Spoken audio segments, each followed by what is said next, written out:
Sama-sama tayong magiging Saksi! Bago sa saksi, nagkasunog sa isang residential building sa Sampaloc, Maynila. Sumiklab ang sunog pasado alas 5:30 ng hapon at naapula sa loob ng isang oras. Nasa 70,000 piso ang halaga ng pinsala. Wala namang nasaktan sa sunog na iniimbestigahan pa ang sanhi. Nagdulot ng pagbagal ng daloy ng trapiko ang insidente. Paalala ng Sampaloc Fire Station, huwag pabayaang nakasaksak ang appliances na kalimitan daw ay pinagmumulan ng sunog. Mahigit 100 residente ang nasunugan sa Calamba, Laguna. Apektadong ilang ancestral house. Saksi si Denise Abante ng GMA Regional TV Balitang Southern Tagalog. Binulabog ng sunog ang mga residente ng Barangay Linga, Calamba City sa Laguna. Ayon sa Calamba Bureau of Fire Protection, mabilis silang rumesponde sa lugar matapos makatanggap ng tawag. 30 bahay ang natupok. Mahigit 2 milyong pisong halaga ng ari-arian ang natupok, kabilang na ang ilang ancestral house sa barangay. Patuloy pang inaalam ng otoridad ang sanhi ng sunog. May mga area po na wala pong firewall, and may mga area po tayo na gawa po siya sa light materials po, so highly combustible. Kaya po mabilis po talagang naabot ng apoy. Kasalukuyang nananatili sa covered court ng Barangay Linga ang mga apektadong residente. Nagkasunog din sa Zone 7, Barangay Bulwa, Cagayan de Oro City. Bukod sa mga bahay, nasunog din ang ilang sasakyan. Si Aida na mahigit 12 taon nang nakatira sa lugar, walang naisalbang gamit. Ayon sa BFP, aabot sa 550,000 pesos ang pinsala dahil sa sunog. Binalot din ng usok ang ilang bahagi ng General Santos Fishport Complex. Nasunog kasi ang isang fishing vessel na nakaangkla sa lugar. Ayon sa BFP Gensa, nasa kalahating milyong piso ang halaga ng pinsala. Iniimbestigahan pa ng otoridad ang sanhi ng sunog. Para sa GMA Integrated News, Denise Abante ng GMA Regional TV Balitang Southern Tagalog, ang inyong saksi. Dahil sa mga pag-ulang dulot ng habagat, nakaranas ng pagbaha, pagkasira ng tulay at pagguho ng lupa sa ilang bahagi ng Mindanao. Saksi si Gestoni Humami ng GMA Regional TV 1 Mindanao. Nagmistulang ilog ang paligid ng ilang bahay sa barangay Magsaysay sa Coronadal City, South Cotabato. Umabot hanggang tuhod ang baha dahil sa pag-apaw ng mga sapa at kanal, kasunod ng pag-ulan. Mabilis na tumaas ang level ng tubig kaya inabot ang loob ng ilang bahay. Pasado hating gabi na nang huminto ang ulan. Dahil pa rin sa pag-ulan, nasira ang mga kalsada sa Barangay Ned sa Lake Cebu. Halos mahati sa gitna ang mga kalsadang gumuho. Nahirapan ang mga motorsiklo na dumaan at bumiyahe. Sa Sultan Kudarat, stranded ang ilang motorista dahil sa landslide. Gumuho kasi ang bahagi ng bundok sa Esperanza Lebac Road. Karamihan sa mga hindi nakadaan ay mga residenteng magdadala sana ng mga pasahero at produkto sa sentro ng bayan. Mahigit 1 oras bago natapos ang clearing operation at muling binuksan ang kalsada. Sa San Fernando, Bukidnon, lumaylay ang isang steel footbridge sa Barangay Candelaria matapos tamaan ang malakas na agos ng tubig dala ng matinding ulan. Daanan ng mga residente at motorista ang tulay para makatawid sa mga kalapit na komunidad. Nagsagawa na ng damage assessment ang lokal na pamahalaan. Namigay na rin ng relief goods sa mga apektadong residente. Ayon sa Pag-asa, habagat at localized thunderstorms ang nagpapaulan sa ilang bahagi ng Mindanao. Apektado rin ng habagat ang kandurang bahagi ng Southern Luzon at Visayas. Para sa GMA Integrated News, ako si Gestoni Humamil ng GMA Regional TV 1 Mindanao, ang inyong saksi. Kinundina ng Amerika at iba pang bansa ang pagbangga, pagkaladkad at pagbuta sa bangka ng Pilipinas na bahagi ng RORE mission patungong Ayungin Shoal. 7 ang sugatan ayon sa mga source ng GMA Integrated News, kabilang ang isang sundalong naputulan ng hinlalaki. Saksi si Joseph Moro. Sa litratong ito na eksklusibong nakuha ng GMA Integrated News, makikita ang sundalong isa sa mga nasugatan na magpang-abot ang Philippine Navy at China Coast Guard kahapon ng madaling araw. Pasintabi sa mga nanonood, kita sa larawan ang kanyang kamay na naputulan na ng hinlalaki. Nangyari ito habang isinasagawa ang rotation and resupply mission ng Philippine Navy sa bahagi ng Ayungin Shoal sa loob ng Exclusive Economic Zone ng Pilipinas. Ito rin ang unang banggaan ng China Coast Guard at Philippine Navy matapos ipatupad ng China noong Sabado ang sarili nilang administrative law enforcement procedure na aarestuhin ang mga dayuhang barko na nasa katubigan ng teritoryo raw nila. Sa pahayag ng National Security Council, sinabi lamang na kahapon na unsyame ang RORY mission sa Ayungin Shoal dahil sa mga agresibong aksyon ng Chinese Maritime Forces. Nagsagawa raw ng dangerous maneuvers ang China kabilang ang pambabangga at pangtuto. Kinundena ng NSC ang aksyon ng China. Walang binanggit ang NSC na may nasugatang sundalo. Sabi naman ng China Coast Guard, dumabag umano ang Pilipinas sa pangako nito at nagpadala ng supply ship at inflatable boats sa Ayungin. Kaya bukod sa pagbibigay babala at pagharang, sumampa raw ang China Coast Guard sa bangka ng Philippine Navy at nag-inspeksyon sa loob. Pero bukod sa mga kwentong ito, nakakuha ang GMA Integrated News ng karagdagang mga detalye mula sa dalawang mapagkakatiwalaang source kung ano ang nangyari sa pagitan ng mga puwersa ng Pilipinas at China. Kwento ng unang source na isang opisyal na may alam sa nangyaring misyon, bukod daw sa pagkaladkad sa rigid hull inflatable boat sa RIB, binutas pa raw ito ng China kahit may sakay na mga sundalo ng Philippine Navy. 7 sundalo ng Philippine Navy ang nasugatan sa insidente. Ang isa sa kanila naputulan pa daw ng daliri. Ganito rin ang ibinigay na detalye ng isa pang opisyal na matagal ng source ng GMA Integrated News na nakakuha ng initial report sa nangyari. Bukod daw sa pagbutas ng inflatable boat, binasag din daw ang salamin nito at sinira ang engine gamit ang isang maso. Sinamsam pa raw ng mga Chinese sa mga baril ng Philippine Navy pati na ang mga cellphone ng mga sundalo. Ayon sa mapagkakatiwalaang source ng GMA Integrated News, 4 na RIB o Rapid Hull Inflatable Boat ang hinostage ng China pero ibinalik din sa Pilipinas matapos ang mahabang pakikipagnegosasyon. Ipinakiusap din sa China na makuha ang mga sugatang sundalo sa isang medical evacuation. Ipinagbigay alam na namin sa Department of National Defense, National Security Council at sa Armed Forces ang mga impormasyong hawak ng GMA Integrated News para humingi ng reaksyon pero wala pa silang tugon hanggang ngayon. Sa mga larawang eksklusibong nakuha ng GMA Integrated News na ibalik na ng PCG sa Buliluyan Port sa Palawan ang mga sundalong Navy. Kita rin sa larawan ang mga inflatable boat na sinira umano ng China na nakabalot sa asul na trapal. Dinala na sa ospital ang mga nasugatang sundalo. Sa pahayag ng NSC, ang Armed Forces at Philippine Coast Guard ang nagsagawa ng resupply mission. Pero ang sinabi ni Philippine Coast Guard spokesperson for the WPS, Commodore J. Tariela, the resupply mission is a mission of the Armed Forces of the Philippines. The Philippine Coast Guard, we were there just to support the Armed Forces of the Philippines. Sa isang pahayag, kinumpirma ng AFP na isang Philippine Navy personnel ang nagtamo ng severe injury pagkatapos ng analyze sadyang high-speed ramming sa gitna ng RORY mission sa Ayungin Shoal. Nailikas na siya at nalapatan ng lunas.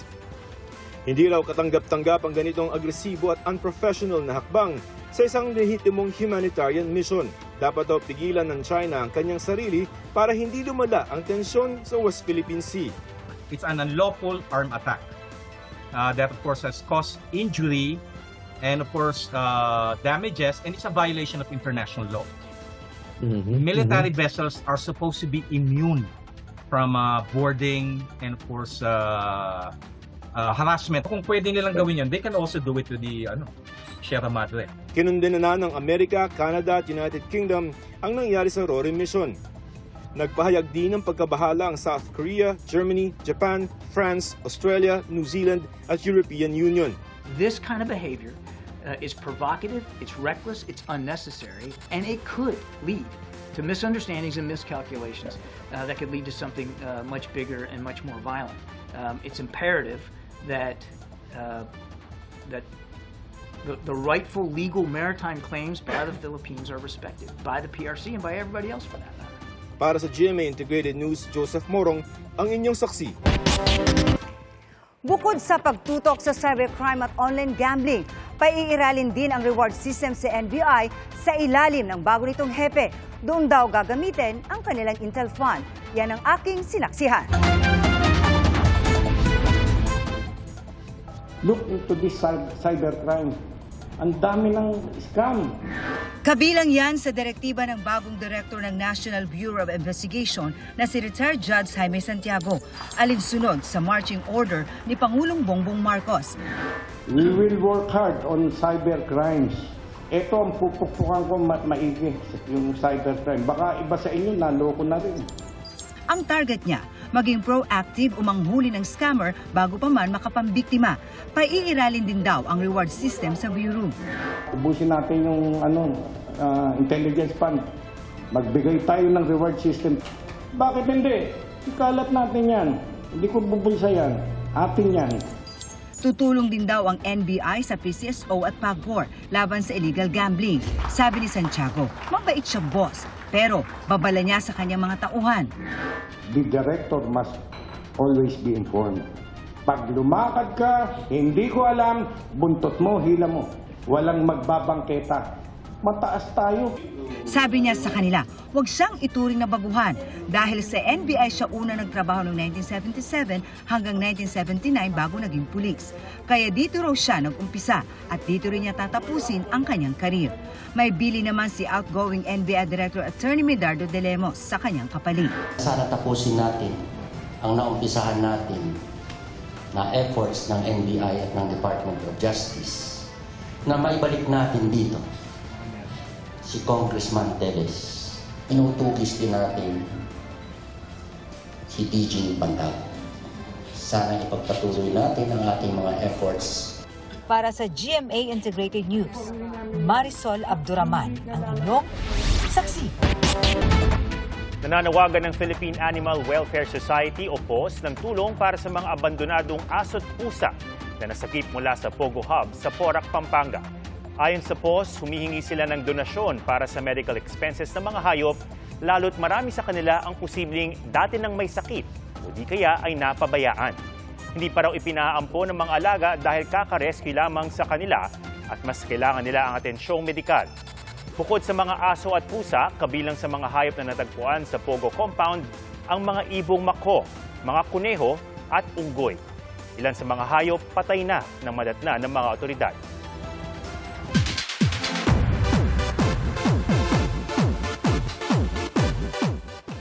Naghain ng counter affidavit ang showbiz columnist na si OJ Diaz at co-host niya sa online show. Para yan sa reklamong online libel na inihain ni Bea Alonzo noong Mayo.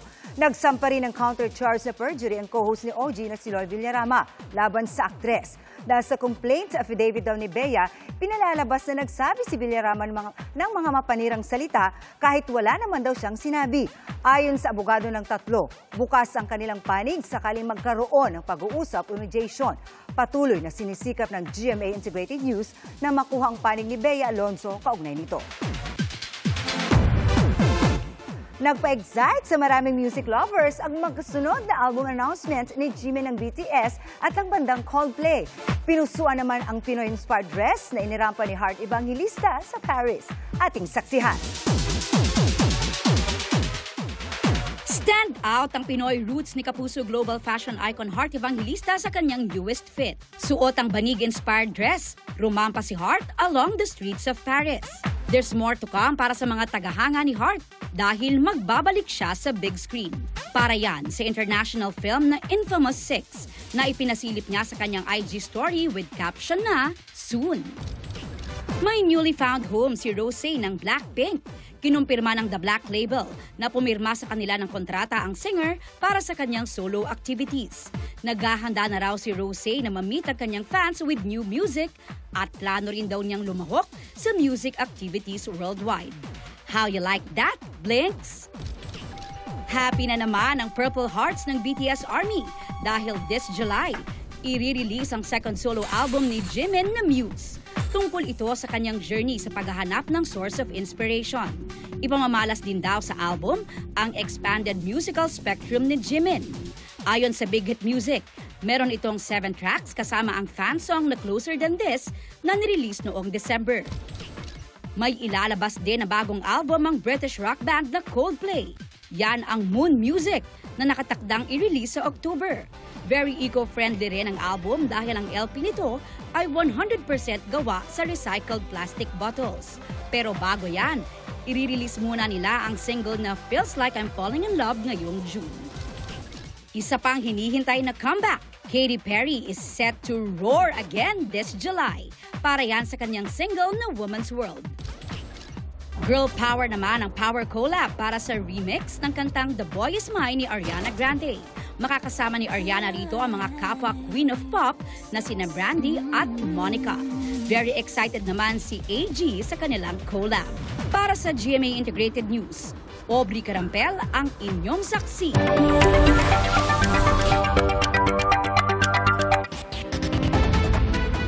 Selfie man o larawan ng pagkain, halos lahat pwedeng i-share online. Pero pagdating sa mga pinupost na larawan o video ng mga bata, ano nga ba ang dapat na hangganan? Yan ang pinunsuhan sa Barangay Saksi ni Darlene Kai. Mariing kinondena ng National Privacy Commission ang kumakalat online na video ng isang batang tinutuli. Dapat daw iwasan ng publiko ang pagpo-post ng sensitibong content. Sa panahon kung kailan halos lahat ay sinishare online, hanggang saan lang ba dapat ang pinopost tungkol sa mga bata? Para sa content creator at mommy na si Dr. May, masaya raw laging may post tungkol sa 2-year-old na anak na si Alvia. Kumbaga kahit magiging memories din po siya na kahit tumanda na kami, makikita mo pa rin na ganito pala yung anak nyo dati, ganito yung mga nagagawa niya. Bukod sa online diary, gusto niya ring pinupost ang anak na may disability o club fit para raw ma-educate ang viewers at maka-inspire. Pero alam naman daw niya ang kanyang hangganan. As a mother, syempre security pa rin po nung anak niyo yung dapat #1 priority niyo po. Kabaliktaran naman si Saralyn at Paulo. Mula nang ipanganak ang kanilang baby girl noong nakaraang taon, 3 lang ang post nila sa social media. Nagkaroon talaga kami ng takot na baka kapag pinost namin is makapture siya ng ibang tao. Nire-respeto daw nila ang mga magulang na laging may post ng mga anak sa social media. Pero mas pinili raw nila ang parenting style na iniisip ang security, privacy at well-being ng kanilang baby girl. Tinanong din natin ang ating mga kabarangay saksi, okay bang i-post ang mga bata sa social media? Ano ang hangganan? Sa school, pagka may award siya, sa pag-birthday, ganon. Saka pag may occasion. Minsan natatakot kasi especially now, medyo hindi na ganun ka-safe. Minsan magugulat ka na lang yung mga pictures nyo nasa ibang site, tapos ginagamit nila na hindi mo alam. In public, hindi po. Sa friends lang po, yung parang messenger lang, ganyan. Tinanong din natin ang mga kapuso online. Sagot ng isa, pwede naman. Lalo kapag natutuwa ka sa ginagawa ng mga bata. I-private na lang daw ang post o nakikita lang ng mga kaanak at kaibigan, sabi ng isa pa. Marami na raw kasing child predator sa social media at hindi malabong makuha ang larawan ng mga bata. Kwento ng isa pa, sa hindi malamang dahilan, binigyan siya ng warning ng Meta nang i-upload niya sa Facebook ang mga larawan at video ng 7th birthday ng anak. Simula noon, hindi na raw siya nag-upload ng picture ng kanyang mga anak at naka-lock din ang kanyang profile. Ayon sa isang psychologist, normal at ayos lang naman kung gustong i-post ng mga magulang ang mga anak. Pero tulad ng lahat ng bagay, may hangganan din dapat ito. May posibilidad daw kasing magkaroon ng negatibong epekto sa mga bata ang oversharing o kalabisan sa pag-post sa kanila sa social media. Cyberbullying is real. Kung ma-post kasi isang picture, lalo na ng mga bata, wala tayong control kung ano yung pwedeng i-comment. Maapektuhan ang bata emotionally, psychologically, mentally. Dahil ang mga bata ay kabilang sa vulnerable population, dapat daw siguruhing lagi silang pinoprotektahan. Sabi ng NPC, dapat protektahan ang privacy at dignidad ng mga bata sa lahat ng pagkakataon. Para sa GMA Integrated News, ako si Darlene Kai, ang inyong saksi. Love is Sweeter, the second wedding around para sa mag-asawa sa Amlan, Negros Oriental. Kasunod yan ang mapait nilang karanasan sa naunang church wedding. Nag-viral ang unang kasal noong June 8, kung saan naglalakad pa lang ang bride pero sinimula na ng pari ang misa. Kasamang nahabag ang ilang wedding suppliers kaya sinagot na nila ang wedding take 2. Walang ginastos na sa bagong kasal mula sa gown, wedding rings, reception hanggang sa fireworks display. Ayon sa isang supplier, pati honeymoon kasama sa mga iniregalo. Laking pasasalamat ng mag-asawa sa mga tumupad ng kanilang dream wedding. Panawagan ng bride sa isang post, mag-move on na simula sa issue.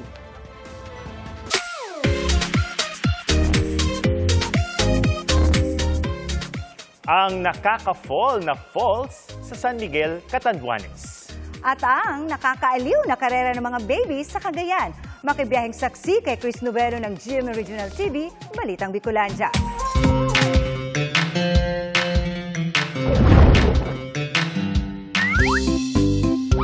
Ready, set,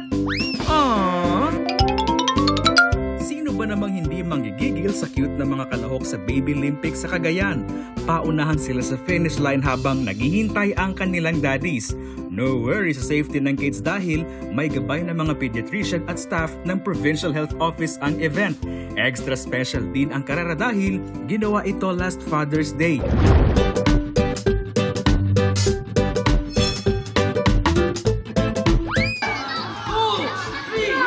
From one competition to another sa Kasiguran Aurora, featured ang mga larong Pinoy sa pagdiriwang ng kanilang pistang bayan. Mula sa sack race, tug of war, at basagan ng palayok, at Jack and Poy with a twist. Ayon sa organizer, binuhay nila ang mga larong Pinoy para hindi ito makalimutan ng mga kabataan ngayon.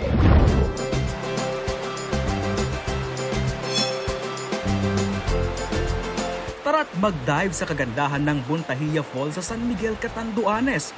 Pero wait, bago marating yan, kailangan mo muna sumabak sa 20 minutong trekking. Sulit naman ang pag-trek dahil sasalubong sa iyo ang malinis na tubig ng talon. Recommendable talaga po siya kasi though malayo yung way papunta dito pero satisfying po at saka malamig yung tubig and good for relaxation. Bili naman ng otoridad ingatan ng mga turista ang lugar at panatilihing malinis. Para sa GMA Integrated News, ako si Chris Novelo ng GMA Regional TV Balitang Bicolandia. Ang inyong saksi.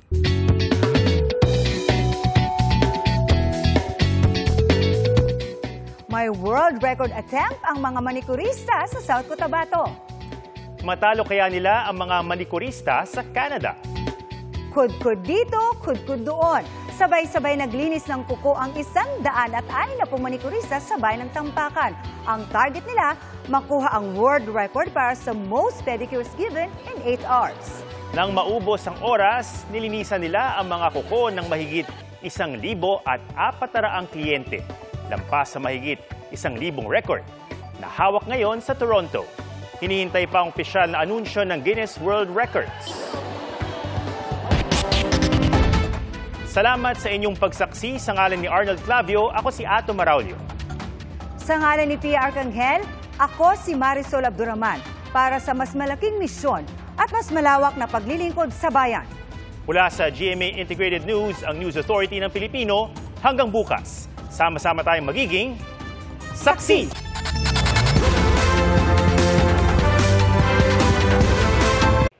Mga kapuso, sama-sama tayong maging saksi! Mag-subscribe sa GMA Integrated News sa YouTube at para sa mga kapuso abroad, samahan niyo kami sa GMA Pinoy TV at sa www.gmanews.tv.